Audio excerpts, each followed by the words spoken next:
where did you and Brynn meet at? We've never talked about this, so there you go. But It's funny. you could just like leave it under the mat, like the cash is under there. And I was like, you freak, come outside. She was like treating it like it was a drug deal. Are either of you open to liking the same sex? Well, 5, 6, 7, 8. Hey guys, Hey. It's Brynn. And Kelsey. And welcome back to Out of Line. That was actually disgusting. Hello. Welcome to our show. 5, 6, 7, 8. Say it with me. Out of line. Hey guys, we're back. And we have a really good topic to talk about today. Yeah, I'm excited about today. I'm very Me too. excited. So today we wanted to get right into all about the social media generation that we're in. I mean, I feel like it's a struggle that all of us in this generation can kind of relate to. Like, social media has taken over this world. Yeah, completely. like it's taken over dating. It's taken over like how you meet friends, how people look at you, how you look at other people. Mm-hmm. So we just wanted to like dive deeper into that because it's crazy. I could talk about it for hours personally. Absolutely. So My mom just sent me a TikTok the other day that was like, this generation will never understand how back in the day, like our parents couldn't contact us until we got home. yeah, And that was like so weird to think. Like, I know. it's just crazy to think how different things are even like 10 years ago. Like, No, social media has 100%. taken over. Yeah. Fully. And so I just wanted to start with like the first time I remember like looking at a social media post and being like, damn, why don't I look like that? Which is like such a sucky feeling. But I think everybody can relate to that at some point in their life. And I feel like, whoa.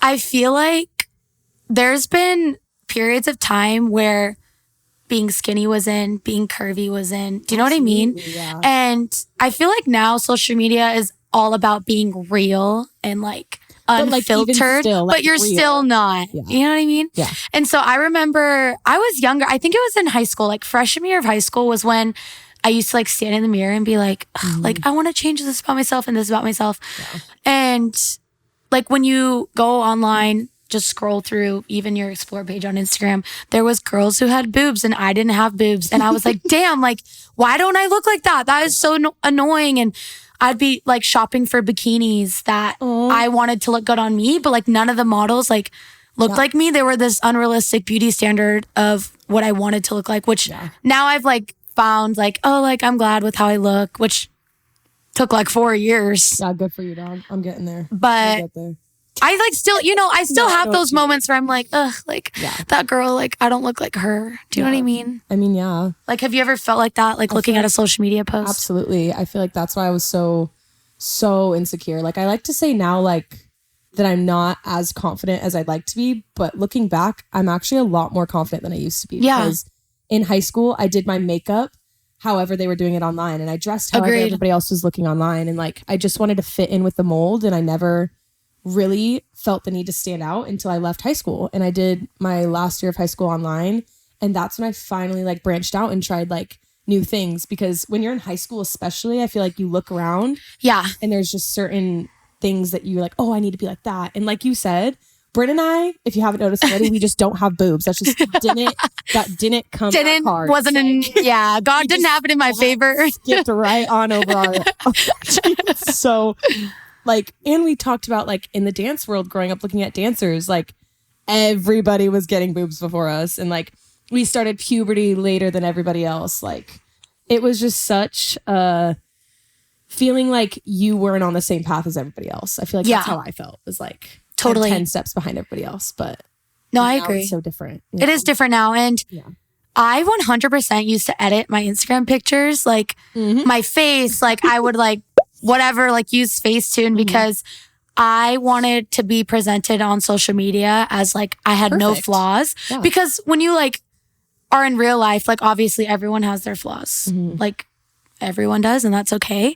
But I just wanted that to be like hidden, especially because I feel like I had millions of eyes looking at me all the time. And if I didn't have a perfect picture on Instagram, like if my teeth weren't white enough, if I had a pimple like right in the middle of my forehead, people would comment on it. Yeah. And I feel like I used to be a lot more sensitive to comments like that, which now I'm not. Now I literally don't give a fuck. Like I literally don't care, which is actually funny because I've been getting comments about my lips. So yes, I do have my lips done. I know they look great. Thank you. Amazing. But some people are like, ew, like what did she do? Like why did she do that to her face? It's none of face? their concern. It's your face. It's my lips. Not doing anything to Leave you. them alone. I don't really care if you like them. Obviously, I got them done so that they looked like I got them done. Why would I People are spend like, money? Oh, I can tell you got lip fillers. Well, that's the point. That is the That's point. literally the point. Why would I pay so much money to get my lips done for people to be like, yeah, I can't even tell. That's literally the whole point. Yeah. And like, I wanted to get them. So you don't have to. That's totally up to you. But just like little things like that, like clearly I'm still a little sensitive Clearly, to the comments. Touchy on that subject. But now I don't really feel the need to edit my pictures. And I guess here and there, like I will cover up my acne just because that's something I'm insecure about. And I still feel like in society, acne's not really acceptable. Like that's how I feel a little. Like I never see models with acne. So then it makes me feel like I don't want to post my acne because I know people will comment on it. Mm-hmm. And so. But I feel like that's why I hate this whole standard that like girls put on makeup to impress others or girls are doing it, you know, to impress guys or whatever. But like in reality, at least for me, like makeup's like an art form for me. So I put it on to make myself feel better. And if you are insecure about your skin one day, like put on makeup to make yourself feel better. Like, yeah, I don't feel like that's not a bad thing. Not at all. Like, and people are like, yeah, makeup just covers up insecurities. No. You know what's funny? I might get hate for this, but I've always said that hats are like makeup for men. You know what I mean? No, that's so true. Mean? So are beards. Guys have their own. Anyways, Guys have their own makeup too. Like we put on makeup to cover up whatever. Like guys put on hats to cover up their hairline. Let's get real here. Like everybody has their insecurities and everybody has their ways of covering it up. And like, they shouldn't be shamed, but like we should also be lifting people up. Like acne should be more inclusive in the beauty industry. Absolutely. And like Emma Chamberlain, I feel like represents that really well. And like, she's been doing better with her skin. But like, I remember watching her videos when I was younger and she had all these videos of her talking about her skin and talking about like her dead hair and like stuff like that should be talked about. I don't know why we've gotten to a point in society that we don't talk about those things because we all go through it. Everybody does. And somebody who says they don't are lying. It's not true. Like we all have insecurities and we just need to do better at like lifting everybody up around us and not putting people down for being different or having those things, you know? Yeah, no, totally agreed. And I feel like one thing that sucks about social media, just growing up in it, like I can't remember, like I've had an Instagram since I was like 6. Yeah.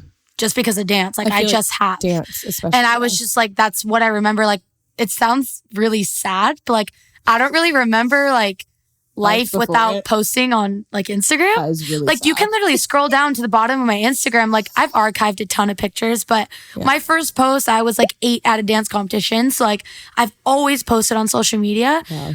And I think that friendships are less genuine and relationships are less genuine when you meet somebody on Instagram or on a dating app or in general, just like meeting them through social media, because like you find a cute guy, right? You look through his Instagram, you look through his tag, high standard, and then you have this idea of this person in your head before you even meet them. So then when you meet them, and if they're less than what you're expecting, or if they exceed your expectations, it just sucks that you already have an expectation going into meeting this person. And so then it just like kind of fucks you up in the head when like this person, you're like, whoa, like you're way different on social media. Everybody says that about us all the time. They say that we're so much different on our Instagrams, which I don't know if I should take that as a compliment or not, because I don't know if that's a good thing or not. I don't know. But especially when we were younger, like I was going to say this earlier, like obviously Brynn had a lot of followers, and like coming into our friendship again when I was like 14 and we like became friends again. Yeah. I didn't even like understand the amount of like followers you had. Like I guess I just didn't realize how much it was until you posted like one picture of me, and it was like it was insane. All these people just commenting what I should do differently, or what I'm doing to Brynn, or why I'm in Brynn's life, or like all this stuff was like flooded. And I remember just being like, the hell? Like, it's literally just dance moms, but like, No, you I don't know. get it like at all. I know. And so that was like, I feel like that was a huge turning point in me, because then I was like, okay, these people who are, you know, worried about what I'm doing and concerned about every little thing that I'm doing. And I wasn't even on Dance Moms, but just friends with somebody who happened to be. Yeah. And it like, that's when it changed. And that's when I was like, okay, I need to be what they want me to be, which is so sad. No, I know. And like going off of the friendship thing, like posting about friendships also goes hand in hand when like I used to have a boyfriend and I would post about it on Instagram. It's like everybody had their own little stinky opinion. Like, get your stinky opinion out of my face. I literally don't care.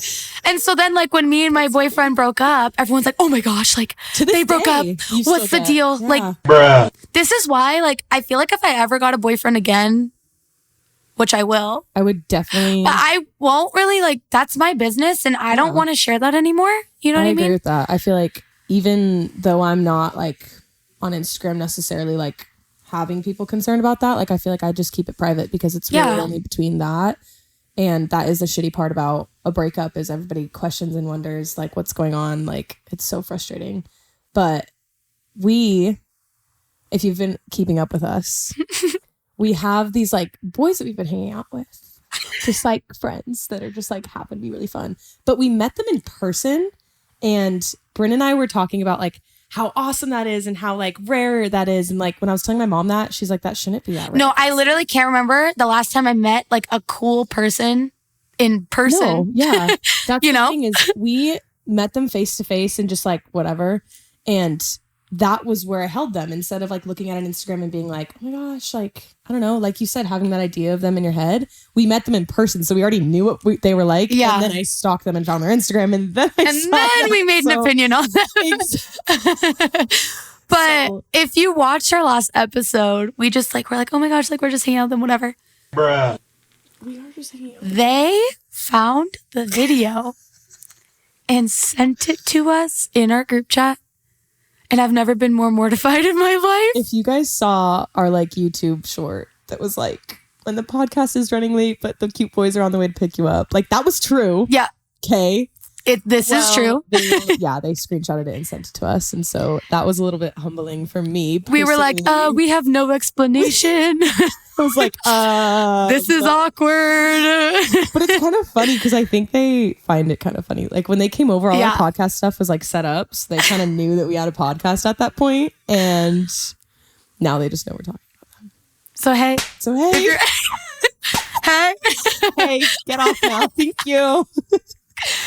But going back to like the meeting people in person, I feel like that's why it's like such a cool relationship with people you like actually with and meet, because you like don't like have this thing like idea of them in their head, which I've met countless of just girls in general that I've known off of social media. And then just like meeting them in person, you just get a totally different perspective on them, which then makes me think like, I hope people don't have this perception of me online that I'm like this stuck up whatever, because all throughout high school, that's all I got, which I feel like it just went hand in hand with the how many followers I had. They were always like, oh my gosh, you're so actually like nice. not a That's the most backhanded compliment you can give. And I get it all the time, because I guess people say I have a resting face, whatever the that means. I'm just not smiling. Like, that doesn't mean I'm being, like, I don't know what that's supposed to mean.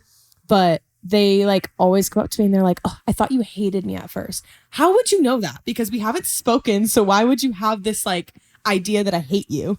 Like, why? I know. Like, it's just, and I feel like we experienced a lot of, and I don't want this to come off as cocky. It really shouldn't, but we did experience a lot of jealousy in high school because of, I guess, just like being dancers and being like, whatever. Like, I feel like so many people, it sounds bad, but you can just tell when people are like jealous of you and like use hate to like express that jealousy. And it was so frustrating as a kid, because it's all because of our Instagrams and our social medias, which is so stupid. Like, talk to us in person, find out who we are in person. Then if you hate us, then great, that's fine. go for it. But at least That's you have totally fine. an actual idea of who we are instead of just assuming. you Yeah. know?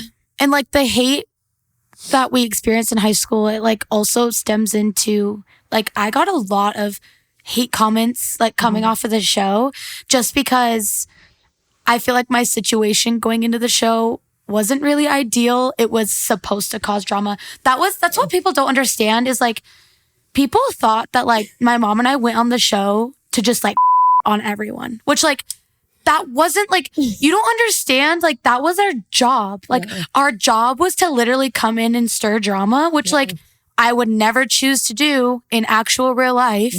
And so you guys are essentially like actors for the show, and like you're given a job and you're given a role and this is what you need to show. And they like take that and just assume like, oh, like we saw so many comments about Ashlee being like insane. Ashlee is the most like gentle, loving human being I've ever met. Like, I've never seen the woman yell. I've never seen like, you know what I mean? Yeah. So it's just, that's another, I know, just like standard that they hold you to. And you're like, it's a TV show. Yeah. Please BFFR. And I get BFFR. BFFR. What did that spell? B for real. And I guess I didn't realize like how big like fandoms can be. And like Dance Moms, I guess at the time I didn't realize how big of a show it was, which like now I do, because almost every single person I talk to, dancer or not, is like, oh yeah, I've heard of that before. Yeah. Which is like crazy to think of.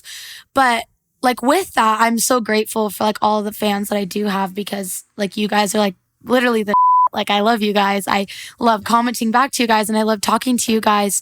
But like with that came a lot of hate I experienced, like death threats for being the new Maddie.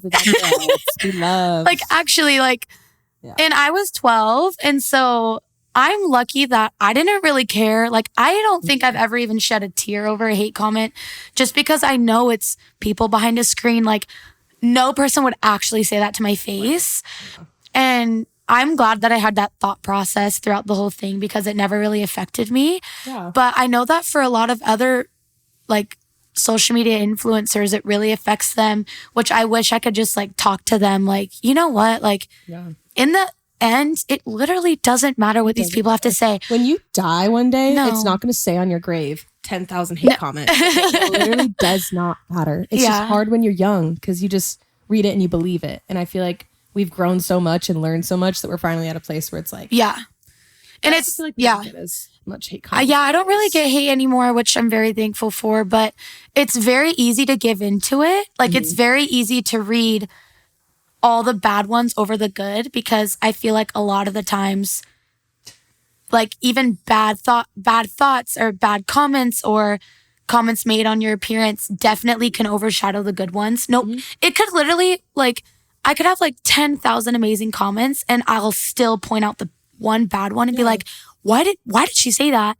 And it's not like I'll reply and like give it attention, because clearly that's what that person's trying to do is get my attention. And so it's just best to ignore it. And obviously these people are just insecure themselves. And so you kind of just have to let them figure out their because it's not my problem. It's not on you. It's not your responsibility to make them feel better. And it's also not our responsibility to make you like me. No. And that's something that I worked on for so long, is just this idea of everybody needs to like me. And I have a lot of people pleasing tendencies. Like it's just natural. So I always just, oh, what do you want from me? Okay, I'll give that. And I had to learn at a certain point that I need to make that decision, and that's kind of on me. And unfortunately, I feel like I didn't even like wake up and realize that until I moved out and was actually on my own. And I was forced to just like make decisions for myself. Like, I don't know if anybody else is like moving out recently and like can experience the same stuff, but I used to call my mom over everything. Be like, what do I do about this? What do I do about this? Like, what should I? And my mom was just like, And now Brynn's my new mom. So when I have a question, I just call you. And then I always give you a decent answer. Decent. I think so. I'm just a very like blunt, like I don't care person, like at all. And so I think, no offense, but you're just like more sensitive than me, which is fine. Like it's not a bad thing. I see somebody crying. We talked about this the other day. If I see somebody crying, I just want to like go over them and be like, all right, let's unpack everything. Like, what do you think it is? What do you think happened in your childhood that made you feel this way now? Like, let's unpack that right now. Not me. That's just who I am. I love trying to help people and trying to just like understand people on a deeper level. And I don't know, it's just so fun. But I feel like you especially, you're just kind of like, here's the problem. And you're like, here's your solution. Like, this is, you know, which is a very logical outlook. And that's who my mom is. That's how most people are. I'm just like, I don't know. That's okay though. It's fine. Yeah. And that, getting over like the sensitive, like I feel like I used to be a little bit sensitive though. And like through social media and the hate, I definitely got like tougher skin because of it. And so I guess like that's the bright side of like all the hate is that it like whatever. As much as we want to say like all the bad that has come from social media and all that stuff, there also is a lot of good that comes from it. Like, I mean, it's a perfect example. Like, we wouldn't be able to have this podcast and this platform and like without all that stuff that we went through. So it's kind of cool that there are some more things. And along with like you were talking about meeting people online, like I feel like there's a lot of people that I wouldn't know if it wasn't for social media. That's like true. I have so many TikTok friends that I've met online that like I text randomly, and it's like I would never have known them if it wasn't for social media. So it's kind of cool to see like the benefits of it. Like there are a lot of benefits more than the downs, but I feel like that's also true. 2010 Instagram was like bad, and like now it's definitely a lot better, but yeah, I feel like it just needed that time. No, I agree. But the one thing I wanted to mention was I feel like I always fantasize. I don't know if like anyone else can relate, but I always fantasize what it was like back then. Like not even that far back then, like when our parents were younger. Like when my mom was younger, like the life that she had just through home videos I've seen of just like her friends and just like meeting people, and nobody had phones, and like that just wasn't a thing. And it literally like there's a word for it, like longing for this like experience that I'll never be able to have, which is sad. Like I almost wish I grew up in like a couple generations before, which like not saying that I'm like, oh, like this generation sucks. It doesn't. Like our generation is doing such there's pros and there's crazy cons. things. Like I'm so proud of the generation that I'm a part of, but just like sometimes I fantasize like what it would be like back then, like meeting a boy and not being able to text them, which not being able to text a boy is like, it doesn't set this stressful standard of like, oh my gosh, like now I have to live up to what I texted him. Like it's not like that. And it does make me sad that it's like that now. They have to come knock on your door to ask you out on a date, and they'd have to like come talk to your parents first to like. That's not a thing.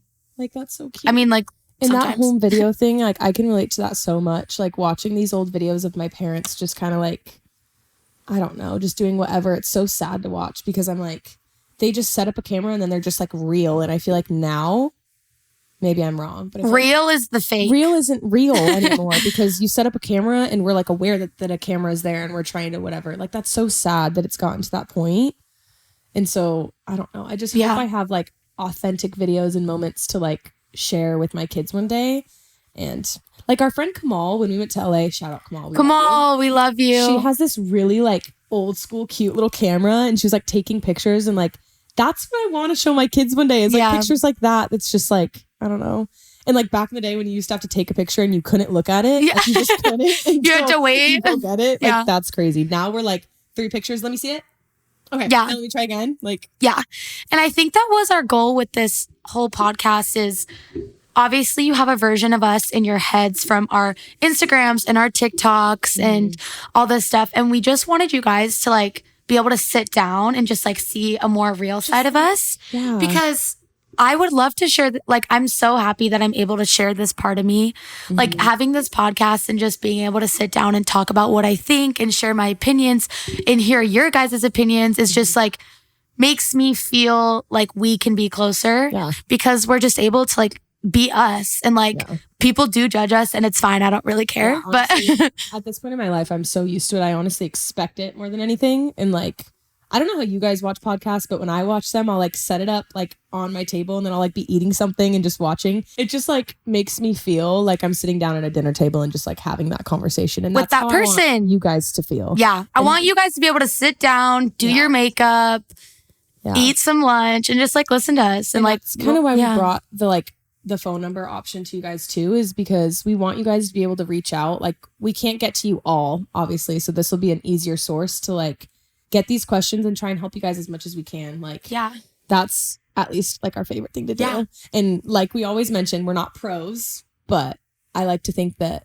at least we've learned a lot. Agreed. Growing up kind of in the spotlight. So at least we can try and help our best, you know? Which that leads us to our segment where we answer your questions. We should call it something like, I can't think right now. Burger King questionnaire.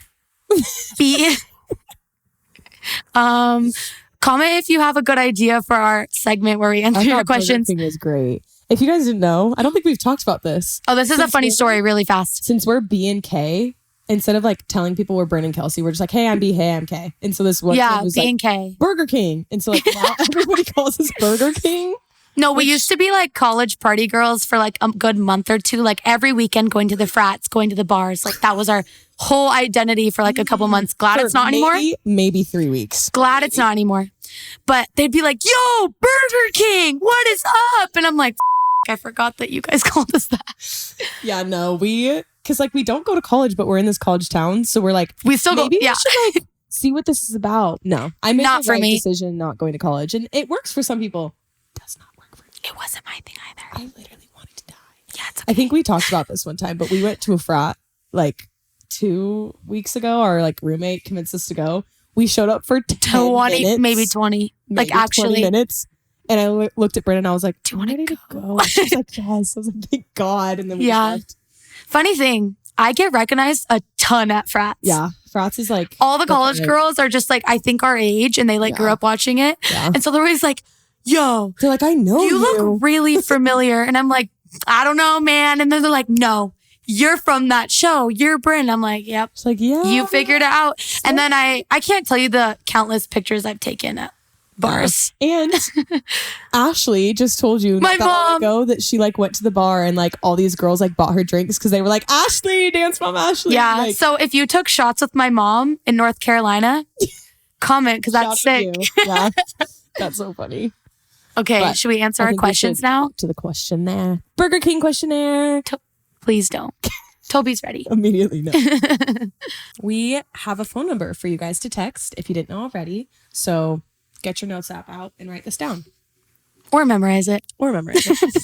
Please. I'm just kidding. The number is 310-742-0083.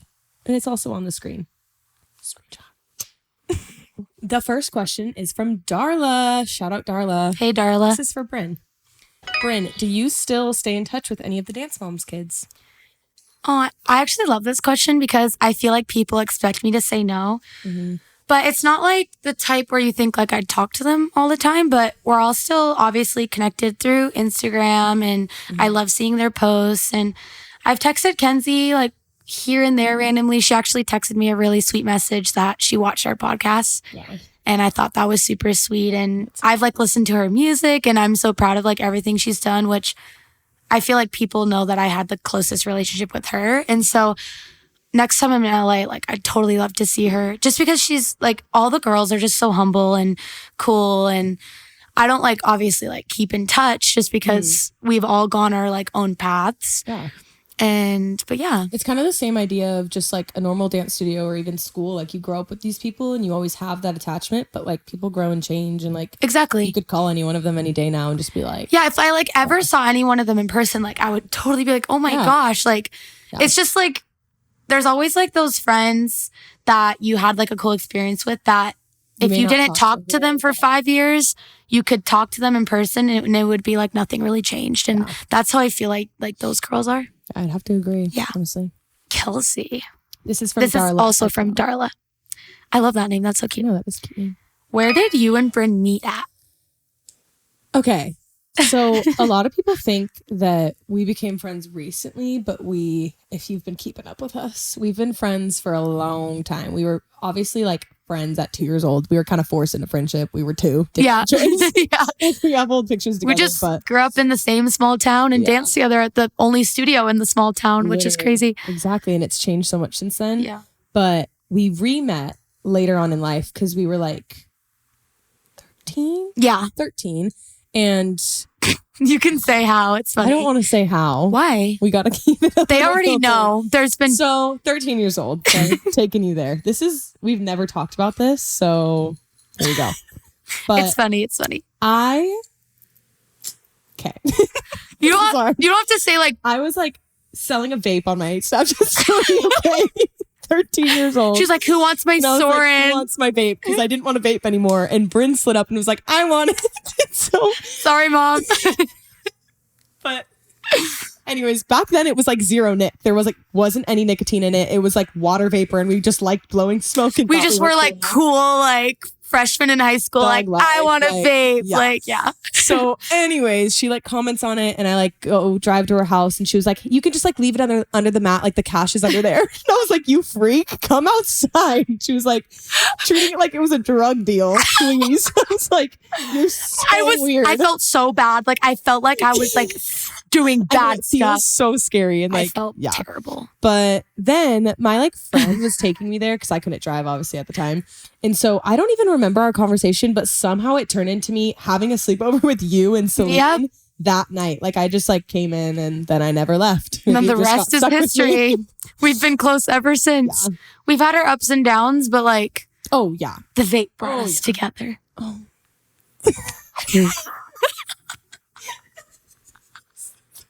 Guys, my laugh is a cough wheeze. I'm so sorry. Yeah. I was just gonna say something about like you and I, we just kind of like click. Like I don't know what it is. Like she pisses me off so much sometimes, like, actually. But we were just talking about how we haven't gotten mad at each other in a while. And I A feel like while. It's coming. It's coming for us. It might turn into It's just out of natural. line single edition. Out of line, literally.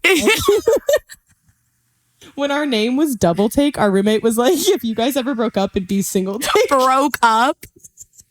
Give me a break. Please. This is a question for both of us, Okay. but yeah. Okay. Victoria asks, are you... Sorry, I'm starting over. I'm just already laughing. Victoria asks, are either of you open to liking the same sex? Open to is the question? Well, I like to consider myself kind of sexually fluid. Is that how I would like, I don't know, explain it? Because I've definitely been on both sides of the fence, but I don't like fitting into a certain mold. You know what I mean? Like it's just kind of whatever happens, whoever comes in my life. Blah, blah, Yeah. blah. You know? I'm about as straight as a piece of wood. Yeah, she's about as straight as my gets. You know what I mean?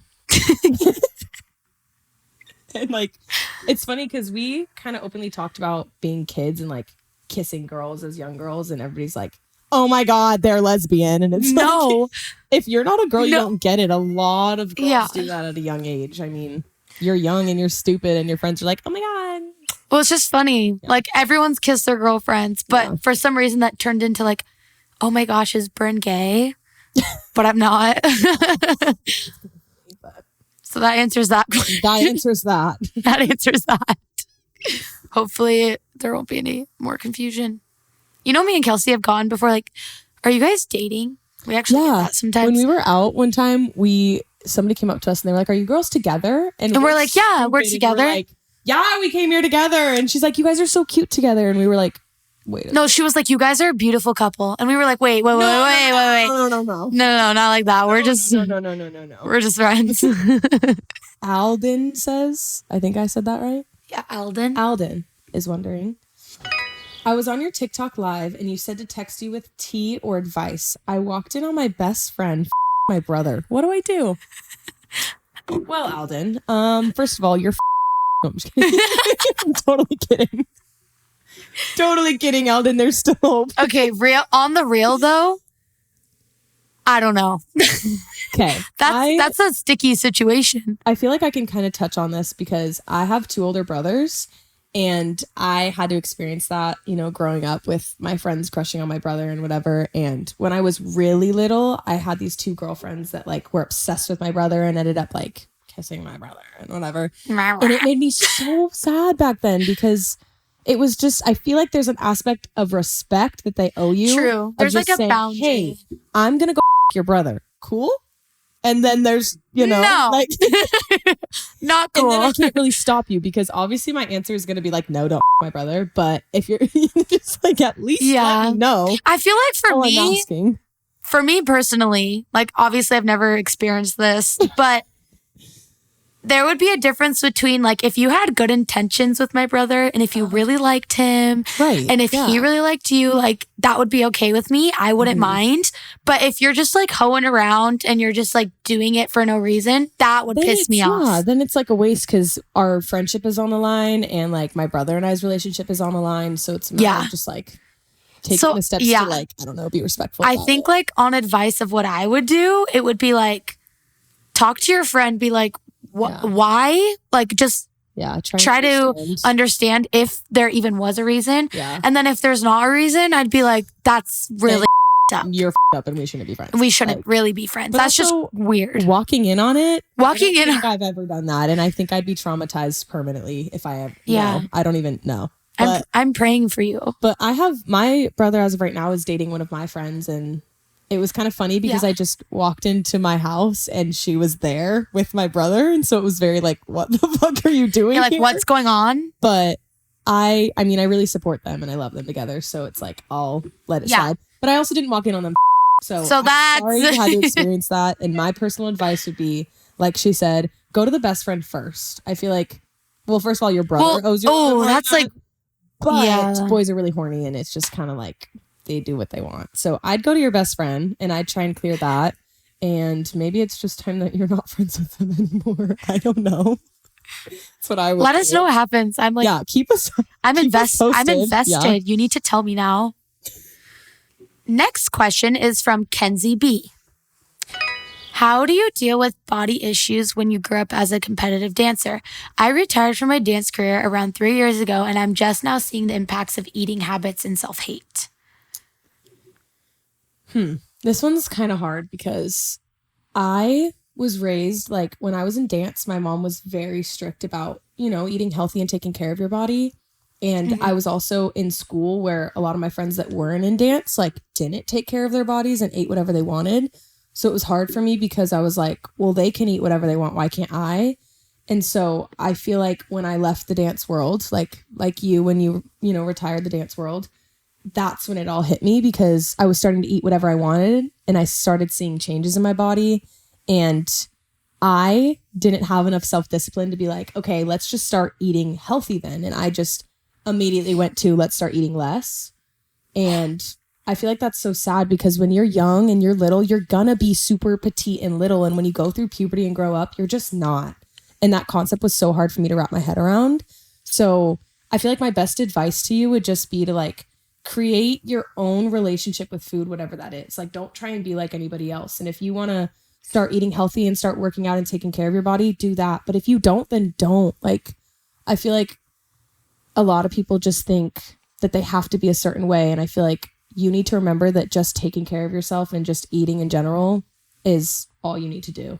Just don't like, I don't know how I'm trying to word it. Just don't destroy your body. Like, you're not going to be what you used to be, and that's okay. Yeah. Like, be okay with the fact that you're not going to have that dancer body anymore because you're not a dancer anymore, and that's okay. Like, that's what I had to realize. I agree. And, dance, like, you're just expected to be skinny as a dancer. Mm-hmm.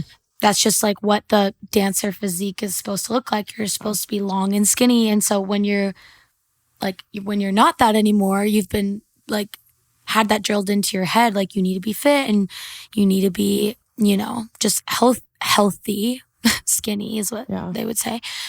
But yeah, I'd agree. It was hard after you stopped dancing and then you're like, like I don't have that anymore, which for a normal person, like, that's okay. Like that's totally okay. And I also feel like another thing that at least really helped me is like surrounding yourself with people that have a healthy relationship with food. Because if you're in a dance studio 24/7 and around all these people who are thought to like programmed to think the same way as you, it definitely has a more negative effect. Yeah. Which I know that like you went through that, and like I'm glad that I was there with you because I think that helped a lot. Yeah, like I'd be like, Kelsey, like we would just hang out and it wasn't. Like, she almost like gaslighted me into it. Like, she'd be like, "Hey, I'm going to get food. Like, you should come with me." And then she'd like order food for me, and then it's there, and then I'm like, "All right." Like, but it's you never want those. You also never want those type of friends that are like, ugh, like you need to go eat a burger. Like that is so mental to my mental health when people so sad. I mean, it was mostly older people saying like, "Oh my God, you're so skinny, you need a burger." Okay, well, I just ate 3, so what the are you talking about? Like, actually, thank you, but okay. Just you never know what someone's going through, and just don't ever comment on the way that someone looks. Okay, last question. Okay. Well, it's like more of like an advice thing. This is from Jess. I left a toxic studio about a year ago. They somewhat gave me an eating disorder by telling me what I should and what I shouldn't eat to look good for conventions/competitions. They also had a very clear favorites and expected you to be at dance no matter what family emergency. However, They also did good for me in the past, and it's the studio I first started at. I made good friends there, and I kind of miss it, just not the environment. I'm too scared to fully let go. Any advice? I can like totally 100% relate to everything you just said. I was just going to say, I totally relate. You go first. 100%. What was your experience? I think the toxic studio part, like, that's the super hard part is in your mind, in yourself, you know that it's not good for you. But the memories and the friends and like just growing up there, you create such a strong bond. It's literally like having a breakup. You know what I mean? Like all these memories and all these things you don't want to let go of. Like you always think of the good, and like sometimes you need to think of the bad because it's not good for you. Yeah. And the whole like teachers commenting on what you eat thing, like I think every dancer under the sun can relate to that. It's so true. It's really sad, and you just need to know within yourself that maybe they were raised that way. Like, you know what I mean? Yeah. And you don't have to fully let go of those friends, and you don't have to fully let go of those memories you made, because I'm sure they made you into the person you are today, which my studio did. And I have a lot of bad things that, you know, probably happened to me at my studio, and I still hold on to those good memories. But I think the letting go part, like, it's okay. And I think once you realize that you've let go of all the toxic that went on, you'll feel so much better about yourself. Yeah, but still hold on to those good memories. That's okay to hold on to. I think so too. I think like we were talking earlier, like the bad parts are always going to like stick in your brain, and like the good parts fade more and more when you think about, you know, all those good memories. But I can 100% relate to that, because when I ultimately made the decision to leave my home studio, it took a lot. It took so much like debating, because like I sat on the phone with one of my like favorite teachers for 4 hours while he talked to me about just like sticking to it and whatever. And it was such a hard decision, because I loved that teacher and I loved my friends, but the environment itself was just not good for me anymore. So making that decision to leave is so hard, but ultimately I think it was the best decision for me. And the people who stuck around were supposed to be in my life, and the people that left weren't supposed to be in my life anymore. And you kind of just have to accept that sometimes things are going to change, and the real people will show. Like people who actually appreciate you and will take you seriously will stick around. And those teachers that are telling you those things are not supposed to be in your life. They're just not. And they may be great people and they may have good intentions, but it's not good for you. So prioritize yourself and your own mental health. You know what I mean? Agreed. And that's one piece of advice I've always stuck on to that my mom told me was, change is the only thing in your life that is promised. And I used to struggle with change, like moving, like just changing, like every little thing about my life. I really struggled with it. And I've finally figured out like change is going to happen, and that's okay. It happens to everyone. Yeah. I was almost the opposite. I moved every year of my life to a new house and a new school. Yeah, no, me too. And I struggled with it. I hated it. Addicted to change. No, I hated That's why this house that I'm in right now, this is our second year here. And it's so weird for me, because I'm so used to changing every 5 seconds that I'm like, I almost need to get used to like just staying still, because I'm like addicted to just changing everything. And same with my appearance, like changing my hair all the time, like, cutting bangs, going short hair, long hair, whatever. Like I'm so addicted to it. And so I need to like find a safe space of just like chilling and like not always needing change, you know? But moral of the story, change is going to happen and it's going to be scary. And you're going to learn, I know. and you're going to grow. And it does suck. I know how it feels, but in the end, it will be worth it. Agreed. So we have come to the end of this episode, sadly, but we will be posting every week. So please subscribe and you can be the first to listen. Yeah. Thank you guys so much for watching and hanging out with us. Be sure to leave a comment on our YouTube or reach out to us via text. The number is, once again, 310-742-0083. Please text us. And if you guys need any help, just reach out and we're happy to help you guys. We love hearing what you guys have to say. And our favorite segment on here is answering your guys' questions. So text us anything you want and leave a comment of what you want to see next week. Yeah, absolutely. Anything you want us to talk about, we're down for. Thank you guys for watching. So, thank you. Bye. XOXO. XOXO. Gossip Girl. Bye. Bye.